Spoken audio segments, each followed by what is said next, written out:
நம்ம ஓனர் 5 மணிக்கு திருச்செந்தூர்லாம் போகணும்னு சொன்னாங்க. நானும் 2 மணிலேருந்து வெயிட் பண்ணிட்டே இருக்கேன். இன்னும் அவன ஆள காணோமே! எங்க தான் போனான்னு தெரியல. சீக்கிரம் வந்தாலும் கிளம்பலாம். 4 மணிக்கெல்லாம் எந்திரிச்சு பக்காவா கிளம்பிட்டோம் நம்மளும் டியூட்டிக்கு. வந்ததே லேட்டு. என்னைய எதுக்குடா வீடியோ எடுத்துட்டு இருக்க? நீ குளிச்சுட்டு வந்துட்டல. அதே மாரி என்னையும் போய் குளிப்பாட்டு. 4:30 போல் கஸ்டமர் வீட்டுக்கு வந்து வண்டியை எடுத்து நிப்பாட்டி கழுவ ஆரம்பிச்சிட்டேன். கழுவி முடிச்சுட்டு பக்காவாக ரெடி பண்ணி வச்சுட்டேன் வண்டியை. 5 மணிக்கு கிளம்புவோன்னு சொன்ன கஸ்டமர் 6 மணியாக போது இன்னும் வரவே இல்லை. கஸ்டமர் கிளம்புறதே விடியறதுக்கு அப்புறம் தான் கிளம்புனாங்க. வந்து பாரத் பல்கில் 2 அரை டீசலையும் போட்டு ஏர் செக்அப் பண்ணிட்டு திருச்செந்தூர் பைபாஸ் பிடிச்சாச்சு. 169 கிலோமீட்டர் இருக்குது மதுரையிலேருந்து. 3 ஹவர்ஸ் ட்ராவல். பைபாஸ்லேயே சத்யான்ற ஒரு டீ கடை இருக்குது. அந்த இடத்துல டீயையும் குடிச்சிட்டு கண்டினியூவாக 3 ஹவர்ஸ் ட்ராவல் தான் கிளம்ப வேண்டியதான்.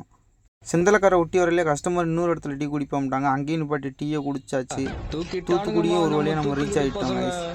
தூத்துக்குடி நெருங்கிட்டாலே உப்பெல்லாம் நிறையா இருக்கும். 2 சைடுமே கொஞ்சம் தூரத்துக்கு உப்பெல்லாம் அதிகமாகவே இருக்கும். நல்லாயிருக்கும் பார்க்க. திருச்செந்தூர் ரோடு நல்லா ரோடு போட்டாங்க. வரவங்க சூப்பராக வரலாம்.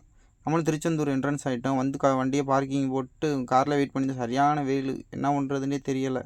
இல்லை கடல் சைடு போயிட்டு வந்து காரில் உட்காந்தாச்சு ஒரு கலரை வாங்கிட்டு. கஸ்டமரும் சாமியை பார்த்துட்டு மதியம் போல் வந்துட்டாங்க. நம்மளும் தூத்துக்குடி ரீச் ஆகிட்டோம்.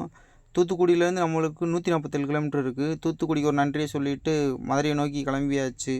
கஸ்டமர் நல்லா தூங்கிட்டாங்க. நம்மளும் வழக்கமாக சாங்கை கேட்டுக்கிட்டே கிளம்பியாச்சு. வர வழியிலேயே தங்கப்பாண்டி என்ற கடையில் நிப்பாட்டி ஒரு டீ ஸ்டாப்பை போட்டுட்டு ரிட்டன் மதுரை கிளம்பியாச்சு. வர வழியிலேயே சரவணா பவன்ற ஒரு ஹோட்டலில் சாப்பிட்டுட்டு நான் நூடுல்ஸ் தான் வாங்கியிருந்தேன். புது ஹோட்டல் நல்லா தான் பண்ணியிருந்தாங்க. ரிட்டன் நம்மளும் மதுரை நோக்கி கிளம்பியாச்சு. சிட்டிக்குள்ளே என்ட்ரானவனே டிராஃபிக் தான். நம்மளும் ஓனர் வீட்டுக்கிட்ட ரீச் ஆயாச்சு.